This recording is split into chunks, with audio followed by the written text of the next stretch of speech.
ସୁଭଦ୍ରା ଯୋଜନା ତ ମୁଁ ଯାହା ଦେଖୁଛି ବର୍ଷେ କାଳ ହେଲା ପ୍ରଚାର ଚାଲିବ। 8 ମାସ ହେଇଛି, ଆଉ 4 ମାସ ପ୍ରଚାର ଚାଲିବ। ସୁଭଦ୍ରା ଯୋଜନା ଦଉଛୁ, ଦେଲୁ, ତମେ ନେଇନାହ, ତମେ ଏଇଥିପାଇଁ ନେଇନାହ, ଏମିତି କରି ବର୍ଷ ଧରିକି ଚାଲିବ। କ'ଣ ତାର ଫଳ ଫଳିବ ବର୍ଷକ ପରେ ତାର ହିସାବ ହବ। ସେ ପ୍ରକୃତରେ ଯାହା କହିଥିଲେ ଗୋଟିଏ 20 ଲକ୍ଷ ମହିଳାଙ୍କୁ ମିଳିବ କି ନାହିଁ ସେଇଦିନ ଆମେ ଜାଣିବା।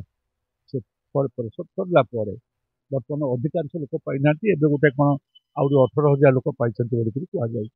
ଠିକ୍ ସେମିତି ଭାବରେ ଯେତେ ଯୋଜନା କରାଯାଇଛି, ଯୋଜନା କରିକିରି କାର୍ଯ୍ୟକାରୀ କରିବା ପାଇଁ ତାଙ୍କ ପାଖରେ ସମୟ କାହିଁ?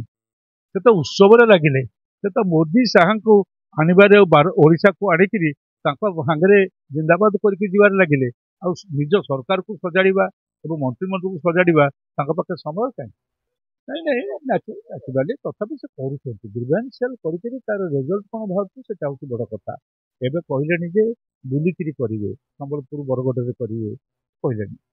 ସେଟା ଭିନ୍ନ କଥା, କାରଣ ଗ୍ରିଭାନ୍ସିଆଲ ଲୋକଙ୍କ ପାଖକୁ ଲୋକଙ୍କୁ ଟାଣିକି ଆଣିବା ଆଗରୁ ଜମା ହଉନଥିଲା, ବର୍ତ୍ତମାନ ହଉଛି। କିନ୍ତୁ ଯୋଉଟାକ କାମ ଭଲ କାମ ତାକୁ ଆମେ ଅନେଇଛୁ, ଯୋଉଟାକ ରାଜ୍ୟର କ୍ଷତି, ରାଜ୍ୟବାସୀଙ୍କର କ୍ଷତି, ଏଇ ଯୋଉ ବର୍ତ୍ତମାନ ଚାଲିଛି ଧାନ ମଣ୍ଡି, ଧାନ ବିଲରେ ଚଢ଼ି ଯାଉଛି। ଆଜି ଦିନରେ ବି ପାଣି ଛିଡ଼ା ହେଇକି ରହିଛି। ଯଦି ଆମେ ଏଇ ପାଖରେ ପିପିଲି ଯିବା, ବାଲିଅନ୍ତା ବାଲିପାଟଣା ଯିବା, ଦେଖିବା ବିଲରେ ପାଣି ଛିଡ଼ା ହେଇକି ରହିଛି।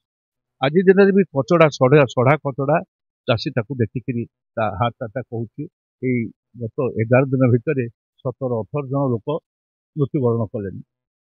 ଏ କଥା ଗୁଡ଼ିକ ଆମ ପାଇଁ କି ଗୁରୁତ୍ୱ ରହୁନାହିଁ। ଆମେ ଗୋଟେ ଉତ୍ସବ ଆଉ ନାଚ ତାମସା ସେଇଥିରେ ସମୟ ଦେଉଛୁ, ଗୋଟେ ହୋର୍ଡିଂ ଲଗେଇକି ଚାରିଆଡ଼େ ପ୍ରଚାର କରିକିରି ସେଥିରେ ସମୟ ଦେଉଛୁ। ମୋର ତ ବିଶ୍ୱାସ ଏ ସବୁ କଥା ସାଧାରଣ ଲୋକ ଦେଖୁଛନ୍ତି ଏବଂ ଏହାର ମୂଲ୍ୟାୟନ ମଧ୍ୟ କରିବେ।